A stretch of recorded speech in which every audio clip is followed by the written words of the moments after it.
Ó, tem torcida aí. Amém. Pai, obrigado pela vida do pastor Alberto. Usa teu filho com graça, com autoridade nessa manhã, que possamos ser abençoados pela tua palavra, em nome de Jesus. Amém.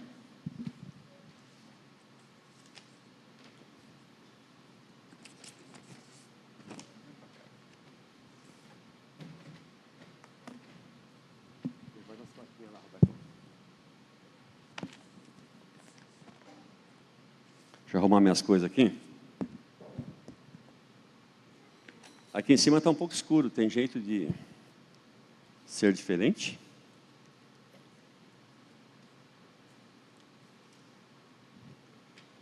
Então tá, bom dia a todos, aqueles que eu não vi.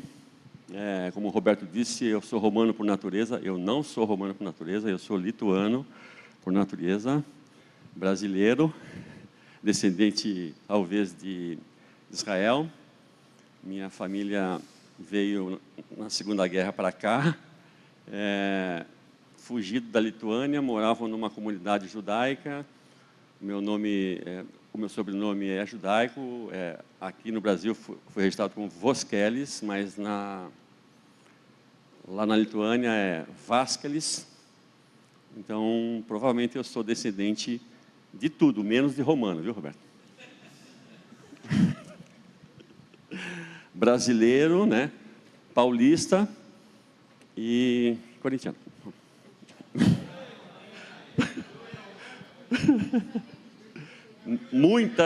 Muitas nacionalidades, entendeu? Muitas. Uma delas é corintiana. Então, o Roberto falou de Romanos, né? A escola de servos. Nós estamos estudando a carta de Paulo aos Efésios. Então, se eu fosse pensar, estava pensando ontem, inclusive, a gente tem preferências de assuntos na Bíblia, né? A gente gosta de estudar algumas coisas mais do que outras, né? E alguns não têm, mas eu tenho algumas preferências. Então, por alguns anos, muitos anos, a minha preferência de estudo, de ministração, sempre foi escatologia. Então, vivi muitos anos isso, gosto muito do assunto. Então, é um assunto que me atrai bastante, eu sempre estou lendo e estudando. Mas tem um assunto assim que é especial na minha vida, assim, que eu gosto muito de estudar sobre o que Deus fez na minha vida. Por isso o assunto de salvação, para mim, é um assunto que mexe muito comigo. Mexe muito, eu gosto de falar sobre o assunto, porque quando eu falo sobre o assunto, eu estou consolidando aquilo que eu creio, aquilo que eu vivo, aquilo que a misericórdia que eu fui alcançado. Então eu gosto muito do assunto, por isso Romanos, né? O Roberto falou que eu sou romano por natureza, porque eu também muitos anos estudo Romanos, já ministrei muitos anos essa carta. A escola de servos antes, quando nós tínhamos um outro formato, que era 9 meses, 3 meses, os 3 primeiros meses da escola de servos era um estudo da carta de Paulo aos Romanos. Falava muito sobre salvação. Então é um assunto que também me chama muita atenção, eu gosto muito de falar sobre o assunto, né? Parece assunto, esses dois que eu estou falando, né? Tanto escatologia quanto o livro de Romanos de salvação, são assuntos polêmicos, né? Tem muitas vertentes, mas eu acho bacana, eu acho legal a gente entender, conhecer e saber o que Deus fez e aquilo que Ele vai fazer. Mas também não diferente, eu gosto de entender se eu fui salvo, onde é que Deus me colocou? Eu não fui salvo para ficar desgarrado, sozinho por aí. Eu fui salvo para participar de uma comunidade que tem os mesmos interesses, as mesmas convicções. Então, eu gosto também de falar sobre igreja. Não a igreja, a instituição, mas a igreja, se eu fui salvo, onde é que Deus me colocou? E de uma especial forma também, a carta de Efésios fala sobre isso. Assim como a carta de Paulo aos Romanos é o maior tratado teológico sobre a salvação da Bíblia, Efésios também é o maior tratado teológico sobre a igreja, corpo de Cristo. Então eu gosto também bastante desse assunto, né? E é o que nós estamos falando aí nesses dias. Eu acabei, quando eu estava falando, eu fiquei em dúvida sobre o carnaval, porque aí domingo que vem a gente acabou não falando sobre essa questão do como será o culto de domingo de manhã. Porque normalmente nós fazemos no carnaval só o culto à noite. Mas enfim, nós vamos colocar nas redes, vamos definir direitinho. Semana que vem é carnaval. À noite nós teremos culto. Para quem costuma vir à noite, nós teremos um culto. Talvez um pouco mais reduzido, mas teremos. E de manhã a gente vai ainda dar uma sondada e conversar com os nossos pares, nosso presbitério, para a gente definir direitinho. Mas a princípio, fiquem sobre aviso. Provavelmente teremos, mas pode ser que nós cancelemos domingo que vem pela manhã. Tá bom? Então, voltando. Então, nós estamos estudando Efésios, que é uma carta muito especial. E o Roberto já fez um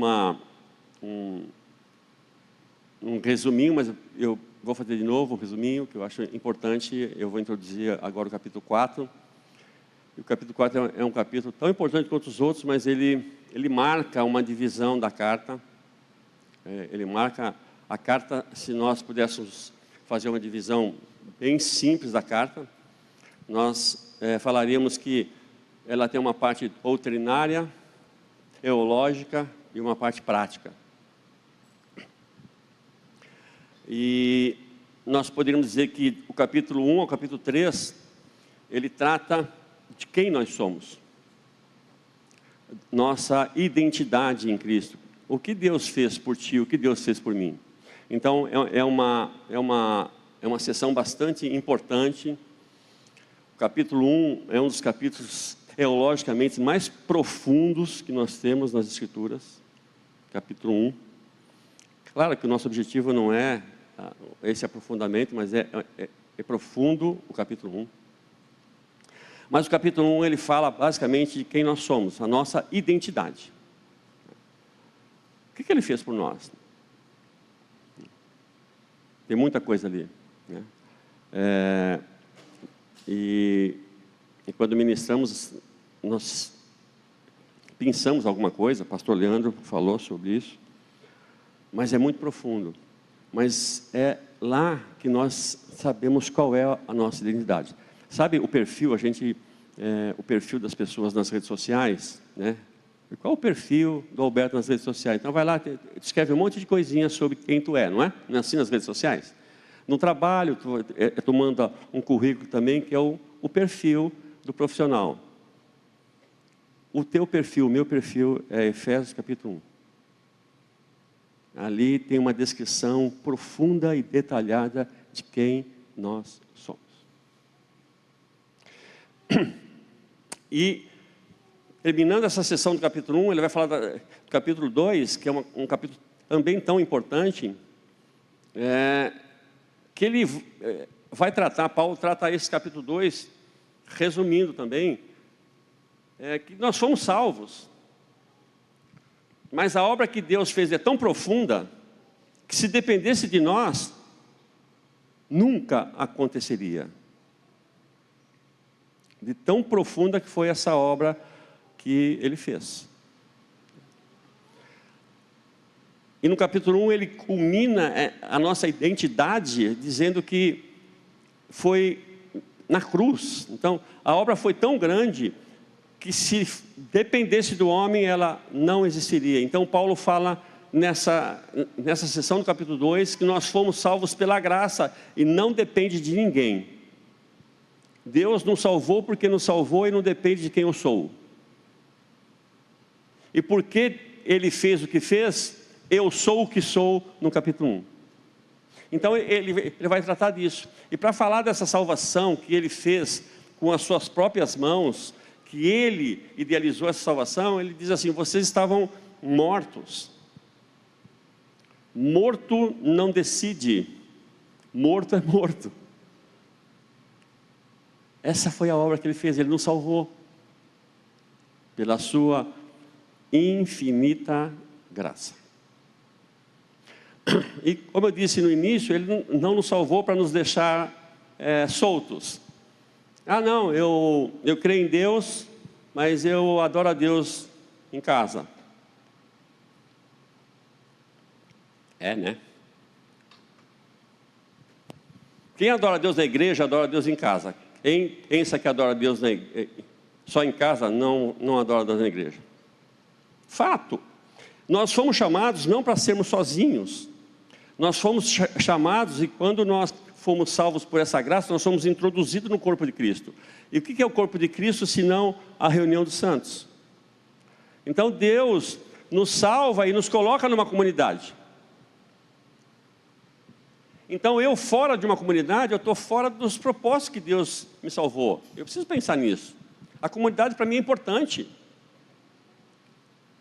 E Ele, a falar dessa comunidade que nós somos inseridos no capítulo 13, Ele vai falar no final do capítulo 2 e também no capítulo 3, todo praticamente. Ele vai falar de um milagre, de uma coisa que Ele fez assim que naquela época era quase impossível acontecer. E Ele diz assim, que nós que estávamos longe, gentios, e os que estavam perto, judeus, Deus eliminou a parede de separação e trouxe a paz. E uniu esses dois povos, judeus e gentios, em um corpo. Isso é milagre. O judeu aceitar quem não é judeu. E agora o não judeu entender as coisas do que é do povo de Israel, e juntos em um só corpo, unidos pelo sangue, é milagre. Então Deus nos salva e nos reúne. Então viver em comunidade é viver cumprindo o propósito de Deus pelo qual Ele nos salvou. Então é isso que Ele fala no capítulo 1, 2, 3. Bastante profundo teológico, mas são doutrinas importantes para nós pensarmos. E se nós temos essa consciência de quem nós somos, como é que nós devemos viver? Se nós temos a consciência que nós somos santos, eleitos, predestinados, redimidos, justificados, lavados, santificados, se nós temos a consciência de que nós somos isso, e que nós vivemos em um lugar que Ele nos colocou, como deve ser o nosso comportamento? É o capítulo 4 em diante. Então o capítulo 4 em diante vai mostrar, não menos teológico, não menos profundo, mas vai mostrar do capítulo 4 em diante, quais são as consequências da vida de quem tem essa identidade. Então eu não preciso fazer para ser algo para Deus. Eu faço porque eu já sou. Então as minhas obras, a minha forma de viver, o meu comportamento, ele é fruto de quem eu sou. Por que eu adoro a Deus? Porque Ele me salvou. Então qual é a minha resposta de gratidão a esse Deus que fez toda essa obra? Então a vida de santidade, isso a gente trata bastante em salvação, tem um dia específico para isso. Então a minha santidade é fruto da minha identidade. Só é santo quem é de Deus. Então se eu tenho a consciência de quem eu sou, a minha vida precisa mudar. Capítulo 4 começa assim, vamos lá, capítulo 4, capítulo 1, versículo 1.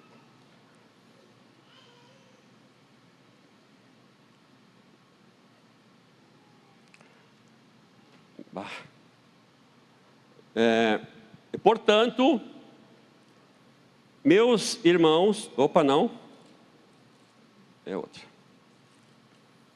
portanto, eu, prisioneiro do Senhor, peço-vos que andeis de modo digno para com o chamado que recebeste. Pronto, isso aqui resume tudo que eu falei. Se eu fui chamado por Deus, se eu sou consciente da minha identidade, eu tenho que ter um comportamento digno. E o que é ter um comportamento digno? É ser eticamente correto? Ser moralmente correto? Não estamos falando de padrões humanos. Embora ética e moral faz parte do padrão de Deus também.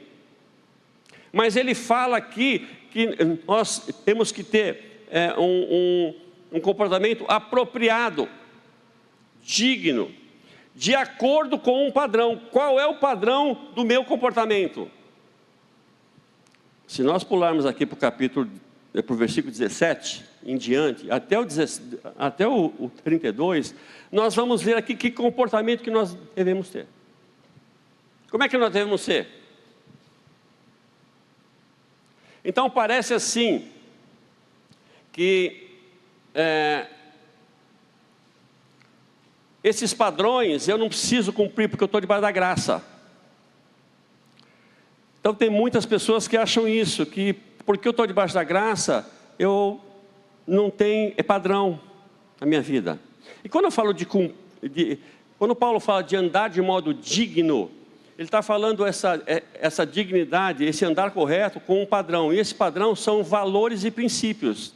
Então a minha vida digna é uma vida de obediência a valores e princípios. E o que são valores e princípios se não leis? Então, de uma certa forma, nós também temos leis no Novo Testamento, que nós devemos andar de forma digna a esses princípios, esses fundamentos que são estabelecidos para a nossa vida. Mas como Paulo fala no capítulo 2, o que nos possibilita andarmos em obediência, em dignidade a esses padrões, é que nós temos agora a habitação do Espírito Santo, porque Ele nos salvou e Ele mora em nós. Então nós temos uma capacitação para cumprir os mandamentos que Deus estabelece. Então viver de uma forma digna tem um padrão, porque se não tivesse um padrão, cada um aqui tem talvez um padrão de ética e moral. Se cada um de nós tem um padrão, esse padrão não serve. Porque o que é errado para mim pode não ser para ti, e vice-versa. Então Deus estabelece padrão. E não tem como ser diferente. Igual era na lei. A lei, o Velho Testamento é repleto de valores e princípios, de leis e mandamentos que deviam ser cumpridos. A gente já falou isso aqui. Os judeus colecionaram e contaram quantos mandamentos existem no Velho Testamento para ser cumpridos. A gente já pensa assim, são 10 mandamentos, né? Não, eles contaram, são 365.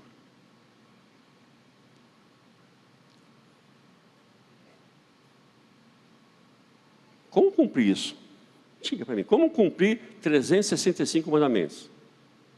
Entre mandamentos civis, de relacionamento, espirituais, tem vários tipos de mandamentos. Mas como cumprir isso? E pior, né? Que Tiago, no capítulo 2, ele diz assim, ó, quem quebra um mandamento é culpado da lei toda. Então não servia cumprir 364. Tinha que cumprir 365. Na antiga aliança. E como é que se fazia isso? Graça. A graça está na lei.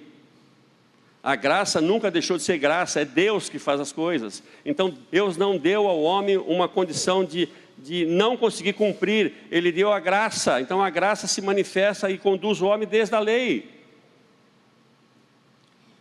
Assim como no Novo Testamento nós temos alguns mandamentos sim, mas temos a graça. Então a graça, ela é de Gênesis a Apocalipse. Mas existem padrões de comportamento de Gênesis a Apocalipse. Amém? Estamos entendendo? Andar de modo digno. Por que eu ando de modo digno? Porque eu sei quem eu sou. A gente acabou em outras oportunidades lendo os os capítulos, né? Não sei se hoje não vai dar. Hoje nós temos a ceia, e eu gostaria muito de ler esse capítulo todo. Mas eu queria ver algumas coisas aqui, ó. Vamos pegar o versículo 17, por favor. Portanto, digo eu, e dou testemunho no Senhor, que não andeis mais como os gentios, em pensamentos fúteis, obscurecidos no entendimento, separados da vida de Deus pela ignorância e dureza de coração. Havendo se tornado insensíveis, entregaram-se à devassidão, para cometer com toda avidez todo tipo de impureza. Mas vós não aprendeste assim de Cristo. Se é que de fato ouviste e nele foste instruídos, conforme a verdade que está em Jesus, a vos despir do velho homem, do vosso procedimento anterior, que se corrompe pelos desejos e maus enganadores, e vos renovar no espírito da vossa mente. Versículo 25. Por isso, abandone a mentira. Versículo 26. Quando sentir raiva, não pequeis. Não deis lugar ao diabo. Quem roubava, não roube mais. Trabalhe. Versículo 29. Não saia da vossa boca nenhuma palavra que cause destruição. Versículo 30. Não entristeçais o espírito. Versículo 31. Toda amargura, cólera, ira, gritaria, blasfêmia, sejam eliminados do meio de vocês, bem como toda maldade. Olha só, muitos padrões aqui a serem seguidos. Então, se nós temos a consciência de quem nós temos que viver dignamente. Estão entendendo aqui? Até aqui? Pode dizer um amém aí, mas... Porque assim, amados, evangelho sem obediência é um evangelho faltando uma parte. Nós temos um padrão a seguir. Nós temos uma dignidade em cumprir o nosso chamado. Porque quem nos chamou foi Deus. Tá bom? Amém? Tudo bem até aqui? Tá. Vamos continuar lendo aqui um pouquinho. Versículo 1 de novo, eu vou ler aqui. Portanto, eu, prisioneiro do Senhor, vos peço que andeis de modo digno, como digno com o chamado que recebesse, com toda humildade, mansidão, com paciência, suportando-vos uns aos outros. Aqui, vamos parar aqui. Nós temos que seguir um padrão, e é interessante, é importante que nós falamos desse padrão, que ele está dizendo aqui, nessa relação dessa comunidade. Cada um aqui é diferente um do outro, não é? Paulo, a gente leu um pouquinho no versículo 17, ele falou no capítulo 2, que nós vivíamos no mundo e tínhamos um padrão no mundo. E agora nós temos que nos despir desse padrão. Esse padrão do mundo já não serve mais. E nós temos que eliminar esse padrão. E nos revestir de um novo padrão. E cada um de nós aqui veio de um contexto. De um padrão. E aí, nós também nos convertemos em momentos diferentes. Sim ou não? Sim, né? E também nós temos, cada um de nós, um tempo de resposta à mudança de padrão diferente um do outro, né? Então, muitas vezes nós estamos no nosso meio e nós temos padrões diferentes de comportamento. Muitas coisas que para mim eu já superei, talvez para ti tu não superou ainda. Mas eu não posso esquecer de quem eu sou. E não posso esquecer de onde eu vim, de onde Deus me tirou. Então, Paulo mesmo vai falar aos Filipenses, acho, que nós devemos andar de acordo com o que já alcançamos. Então, os padrões são diferentes, mas nós temos que unificar um padrão de vida nosso ao padrão de Deus. Mas isso vai levar um tempo. E o que ele está dizendo aqui é que nessa relação que nós temos, nós temos que ter toda a humildade, mansidão, paciência, suportando uns aos outros. Versículo 3, procurando cuidadosamente manter a unidade do Espírito no vínculo da paz. Aqui é importante um ponto aqui. Nessa vida de comunidade, onde nós temos padrões diferentes e temos que nos suportar, porque nós estamos em processo de transformação, todos nós aqui estamos em processo de transformação, sim ou não? E nós temos que entender as dificuldades uns dos outros. Mas às vezes, essas dificuldades que nós temos uns com os outros, nos faz nos dividirmos. Sim ou não? É, né? Por que tem tanta igreja?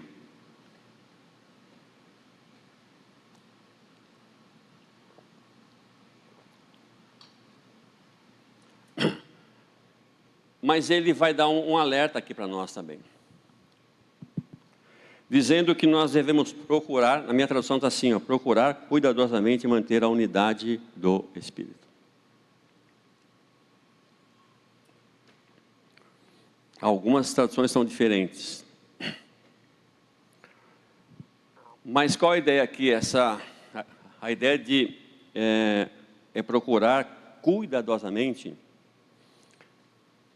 É uma palavra onde ela nos empurra a gastarmos todo o nosso esforço e empenho a manter a unidade. Tudo que eu posso fazer para manter a unidade, apesar das diferenças. E aqui nós estamos falando de diferenças, aqui, por enquanto, nesse contexto, está falando de comportamento, diferenças de comportamento. Mas às vezes nós facilmente nos desligamos um do outro. É só a pessoa ter um outro comportamento, nós esquecemos de onde nós viemos, o que Deus fez e simplesmente cancelamos as pessoas. Então nós temos que lutar incansavelmente para manter o vínculo da paz. Manter a unidade. Depois, se der tempo, não sei, acho que não, mas já vou falar porque não vai dar. A unidade, às vezes parece assim, essa unidade. Nós estamos aqui juntos, então nós estamos unidos. Sim ou não? Não, só que não é essa unidade que a Escritura ela trabalha. E assim, essa unidade, só aqui em Efésios aparece essa ideia, não aparece mais nenhuma outra carta, mas aparece essa ideia, e essa ideia, às vezes, ela nos desconforta, porque a ideia dessa unidade é a ideia de pensamento.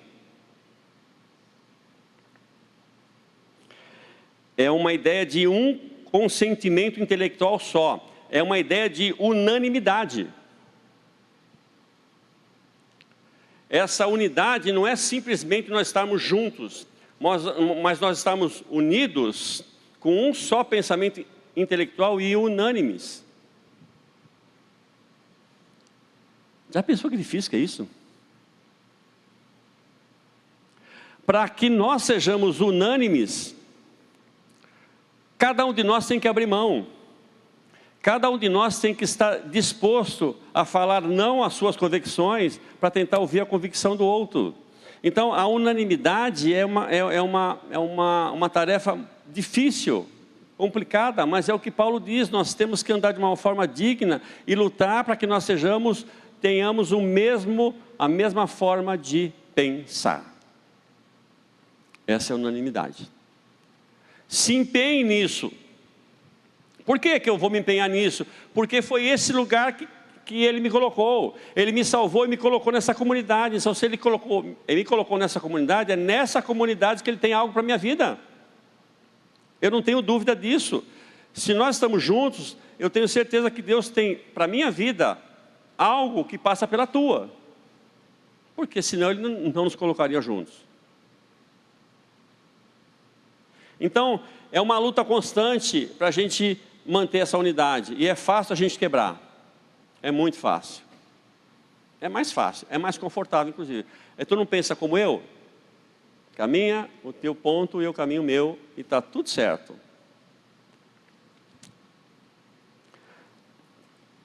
Se esforce para que isso não aconteça. Amém? Às vezes não dá certo, às vezes a gente se esforça e não consegue. Mas nós temos que ir, como essa palavra nos leva, nos explica, é todo o esforço possível para manter esse vínculo. Amém? Tudo bem? Então pensa naquela pessoa assim que pisa no teu calo. Pensou? Não, uma só.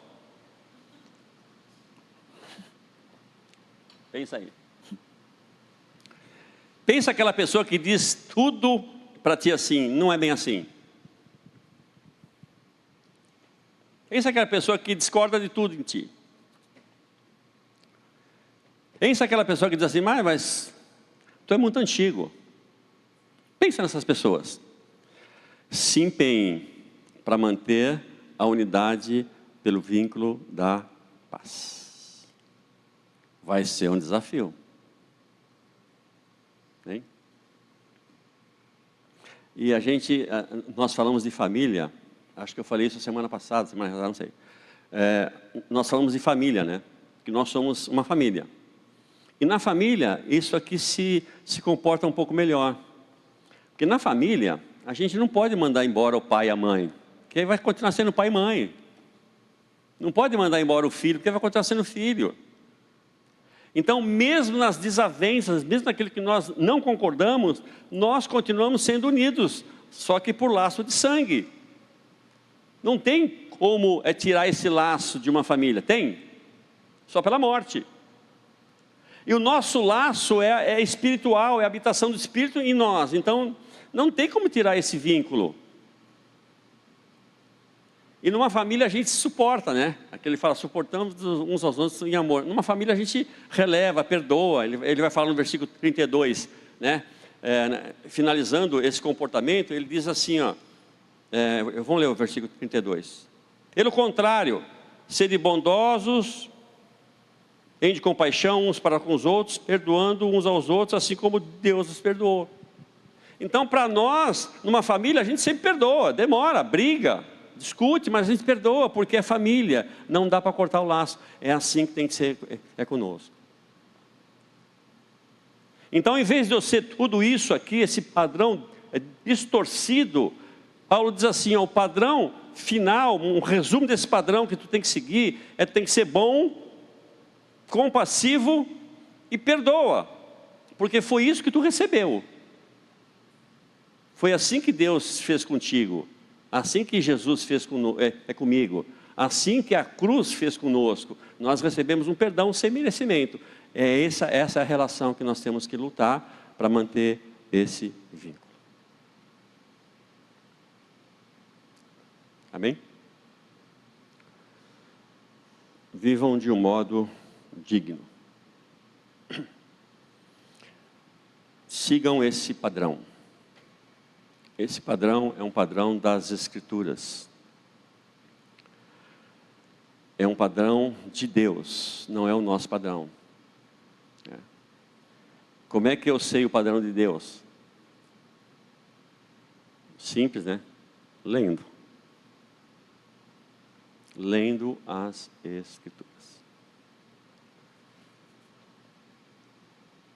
E aqui nesse capítulo mesmo, nós não vamos poder falar, mas ele traz um cuidado com isso. Porque ele vai falar que pessoas se levantariam para enganar a gente. Ele fala no versículo 14. Para que não sejamos mais inconstantes como crianças levados ao redor por todo o vento de doutrina, pela mentira dos homens, pela astúcia na invenção do erro. Isso é profético. Paulo falou a Timóteo que no final dos tempos se levantariam falsos profetas, João falou isso, Paulo, ele fala que as pessoas teriam coceira nos ouvidos e querendo ouvir coisas agradáveis, né? E se cercando de mestres assim. E Paulo, ele traz esse alerta para nós, que no final dos tempos se levantariam homens que induziriam o povo ao erro. E ele dá um alerta que não sejamos como meninos, como crianças.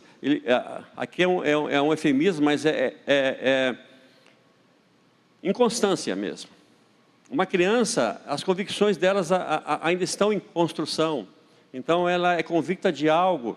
Às vezes a gente brinca assim, em casa, a minha esposa, assim, chegam os netos, não, vou fazer purê de batata, porque o Lucas adora purê.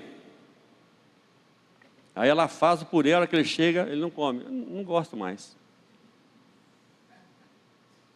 Não é assim? Constância. Ora gosta, ora não gosta, ora quero. E ele está dizendo para nós não sermos assim, e que nós estamos atentos, porque se levantarão homens que induzirão ao erro. Induzirão ao erro. E aqui ele usa uma palavra interessante, na minha tradução está escrito mentira, que pela mentira dos homens. Ele faz uma metáfora aqui, que essa palavra mentira, não é a palavra mentira aqui, tá? É outra palavra. Mas foi uma palavra que deu para traduzir, esse tradutor é melhor. Mas aqui é uma palavra que ela era usada no jogo de dados na época. Jogo de sorte. E o que era, como é que era usado isso? Por que Paulo usa essa palavra aqui? Para qualificar a ação desses homens. Eles falaram é uma mentira, mas não é uma mentira assim, estampada, explícita. É uma indução ao erro, uma indução à mentira. Por isso ele usa essa metáfora de jogo de dados que tinha na época. Então o que era o jogo de dados? Com os dados, nas apostas, os jogadores enganavam as pessoas com os dados. E tem como enganar no jogo de dado. E esse engano era com o objetivo de tirar proveito, de tirar lucro, de se beneficiar desse engano. Então ele usa essa metáfora para dizer desses homens que induziriam o povo ao erro de uma forma sutil. Quem era roubado no jogo de dados, não percebia que tinha sido roubado. Achava que realmente tinha perdido a aposta. Então nós temos que ter uma capacidade de sairmos do estado de meninos, temos uma consciência madura do que é esse padrão de Deus para a nossa vida, e tomar cuidado com homens que vão tentar nos enganar de uma forma sutil, e nos induzir ao erro, a nos tirar do padrão de Deus, a fazer com que nós não nos relacionemos bem na comunidade onde nós estamos.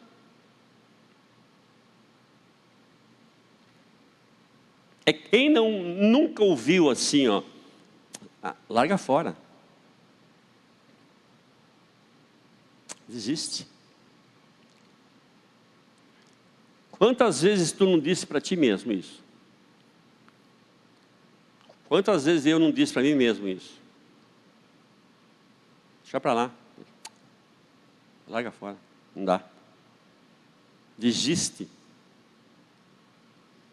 E nós precisamos tomar cuidado, porque às vezes não são pessoas só que vão nos enganar, mas nós vamos nos enganar com os nossos falsos padrões. E o padrão de dignidade que nós temos que ter aqui, que Paulo fala nessa carta, é: sede bondosos, compassivos, perdoando-vos uns aos outros, como Cristo vos perdoou. Amém? Deu. Quem eu sou? Quem eu sou define o que eu faço. Se o que eu faço não está condizente com o que eu sou, é o momento de parar. É o momento de refletir. Ah, não está legal, eu preciso mudar. E não precisa buscar um esforço, apesar dele falar de nós nos empenharmos, mas nós temos um agente em nós que vai nos ajudar. É só nós queremos, é só nós tomarmos mão dele, que ele habita em nós, que é o Espírito Santo. Esse é o padrão de dignidade que nós devemos andar. Isso com relação à comunidade. A sua vida. No capítulo 5 ele vai falar de como é esse comportamento na sociedade. No capítulo 5, na finalização dele, ele vai falar como deve ser esse comportamento na minha casa. Ele vai falar como deve ser esse comportamento no meu trabalho. Então, o padrão, essa dignidade de conduta, ela não está ligada simplesmente à nossa vida em comunidade cristã. Não está só vinculada ao momento que nós estamos aqui, em unidade.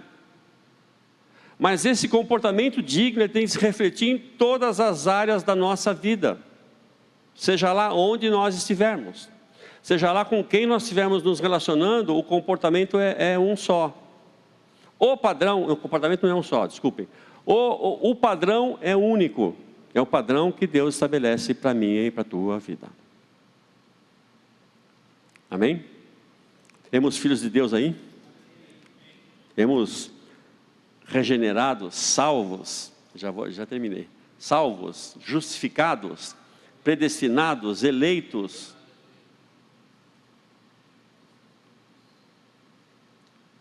Como é o nosso comportamento? Deve refletir aquilo que nós somos. E isso passa pelo nosso intelecto. Ninguém é engenheiro se aventurando a fazer plantas e cálculos. Depois de tanto fazer plantas e cálculos, ele se torna engenheiro. Ninguém faz isso. Mas ele vai estudar. Ele vai se capacitar, ele vai ter a consciência, ele vai aprender quem ele é. E aí ele vai começar a agir de acordo com o que ele agora é. Engenheiro. Nós temos que agir de acordo com o que nós somos. E nós somos filhos de Deus. Lavados pelo sangue de Cristo. Perdoados naquela cruz. E fomos chamados a refletir isso nos nossos relacionamentos. Amém? Baixa a cabeça. Obrigado, Senhor, pela Tua palavra. Obrigado pelos princípios, pela verdade.